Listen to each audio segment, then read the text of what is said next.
Recently I endeavoured to experience some television shows that I haven't seen before, and one that I was somewhat reluctant to look at. Recently I watched a Korean drama called Part-Time Idol, which wasn't terrible and had a few comedic moments that I enjoyed, but I felt that if I was to understand Korean dramas, I should experience a little bit more.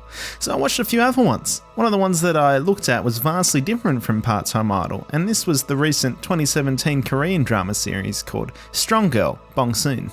The show is about a love triangle and the life of a 27-year-old jobless woman hiding super strength and superhuman ability. Interestingly, the main character Bong-soon is hired as a bodyguard by a CEO of a huge game development country, which Bong-soon completely rejects because it was her dream to work as a game developer, not to become a bodyguard. However, upon realizing that the CEO hiring her is the CEO of her dream company, Ironsoft, she decides to become a security guard anyway.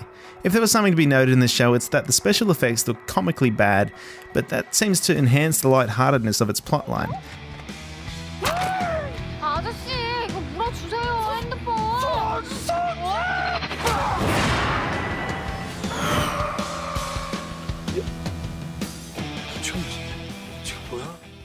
Given that Bong-soon seems to be very much a goes at her own pace through life sort of character, having a comedic effect where, in regards to her super strength in battles, it goes a long way in sort of further expressing the nonsensicalness of both her personality and her abilities. 생리휴가는요? 그건 없는데. 열악하네요. 경호원은 연중 무휴입니다. 업무 특성상. 네? 그럼 뭐 스탑 모션 있습니까?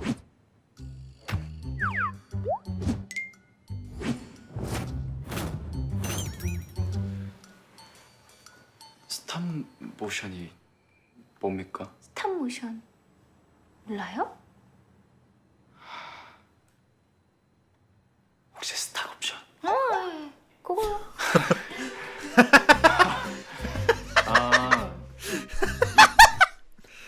That is possibly the most relatable joke so far.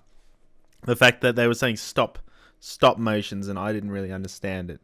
I was like, is that some Korean thing? Like, what is that about? And then he's like, what does she mean by that? Like, and then I started thinking maybe it's a like a poor person thing, like because she hasn't worked much, so she's very poor. And then it's revealed she's just talking about stock options. Like, fuck. The show also has rom-com elements, with Bong-soon falling in love with her childhood friend, who is a local police detective, and the detective only looking out for her as a friend, while at the same time the CEO seems to have feelings for Bong-soon. If we are to look at this entire work from a Western standpoint, it at least for me was the same experience of watching Netflix Marvel shows like Iron Fist. If I was to rate this show, I'd probably give it a 7 out of 10, and intend to actually go back and watch the rest of it, because it was interesting enough to warrant a watch for leisure instead of review. With that being said, I think it's important for me to reiterate that I was very hesitant to actually watch Korean dramas, as I felt the content was made up of, romantic drama plot lines with a lack of material beyond those genres. Instead, I found multiple shows with fantasy, action, and rom-com content that is totally accessible to even Western audiences who stick to mainstream content like Marvel Universe films and Netflix action shows.